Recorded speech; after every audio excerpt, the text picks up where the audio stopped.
ஹாய்ங்க, welcome to food tryst channel. இப்போ தான் என்னோடய வீடியோவை நீங்கள் ஃபஸ்ட் டைம் பார்க்குறீங்கன்னா வீடியோ ஃபுல்லாக பார்த்துட்டு உங்களுக்கு பிடிச்சிருந்துச்சின்னா சப்ஸ்கிரைப் பண்ணிக்கோங்க.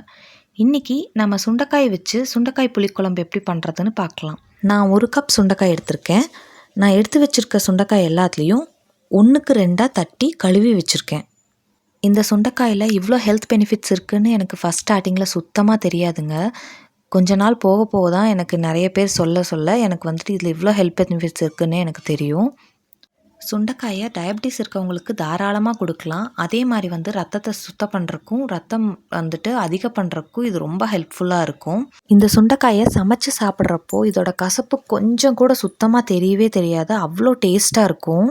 இதை ப்ரிப்பேர் பண்ணுறக்கு 20 சின்ன வெங்காயம், பூண்டு ஒரு 6 பல், அப்புறம் கருவேப்பிலை 2 கொத்து, அரை மூடி தேங்காய், வெந்தயம் தேவையான அளவு, 3 மீடியம் சைஸ் தக்காளி எடுத்து கட் பண்ணி வச்சுருக்கேன். கூடவே 2 ஸ்பூன் கொத்தமல்லித்தூள், மிளகாய்த்தூள், அதுக்கப்புறம் மஞ்சத்தூள், கொஞ்சம் பெருங்காயத்தூள் எடுத்து வச்சுருக்கேன்.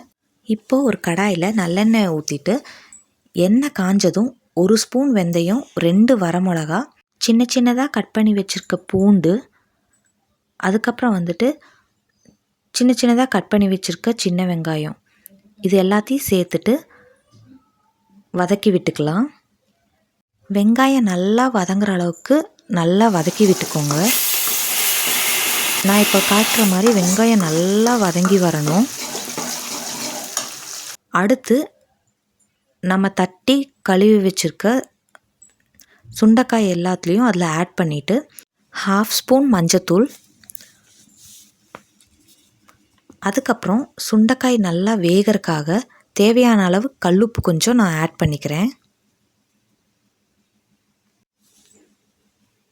இப்போ சுண்டைக்காய் வேகிற டைமில் ஒரு லெமன் சைஸ் புளி எடுத்து அதை நல்லா தண்ணியில் கரைச்சி வச்சுக்கிறேன். நான் சுண்டைக்காய் லைட்டாக கலர் மாறினதும் நம்ம எடுத்து வச்சுருக்க தக்காளியை ஆட் பண்ணிவிட்டு கொஞ்சம் நேரம் வேக விட்டுக்கலாம்.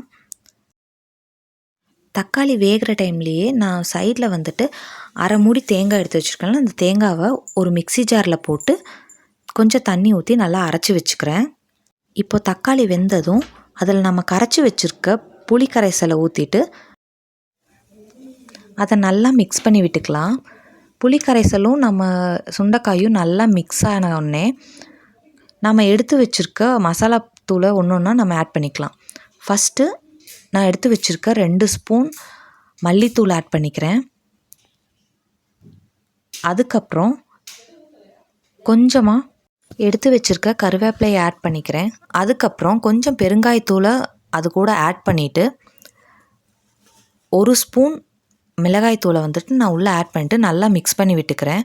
மசாலா எல்லாம் மிக்ஸ் ஆன உடனே நான் வந்துட்டு உப்பு கரெக்டாக இருக்கான்னு செக் பண்ணி பார்த்துட்டு எனக்கு உப்பு பத்தலை, அதனால் நான் வந்துட்டு இன்னும் கொஞ்சம் கல்லுப்பு போட்டு நான் அதை நான் க்ளோஸ் பண்ணி வச்சுக்கிறேன். குழம்பு கொஞ்சம் கொதி வந்த உடனே நான் அரைச்சி வச்சுருக்க தேங்காய் பேஸ்ட்டை ஆட் பண்ணிவிட்டு திரும்பவும் நான் வந்துட்டு கலக்கி விட்டுட்டு க்ளோஸ் பண்ணி வச்சுக்கிறேன்.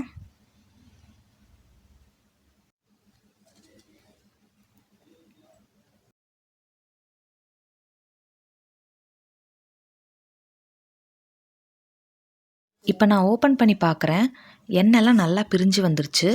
இந்த டைமில் நான் கேஸ் ஆஃப் பண்ணிக்கிறேன்.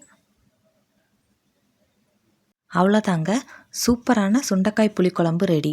நீங்களும் இதே மாதிரி ட்ரை பண்ணி பார்த்துட்டு எப்படி இருக்குன்னு எனக்கு கமெண்ட் பண்ணுங்கள். இந்த வீடியோ உங்களுக்கு பிடிச்சிருந்துச்சுன்னா லைக் பண்ணுங்கள், என்னோடய சேனலை சப்ஸ்கிரைப் பண்ணிக்கோங்க. இதே மாதிரி வேறொரு வீடியோவில் உங்களை பார்க்குறேன். பாய். தேங்க்ஸ் ஃபார் வாட்சிங்.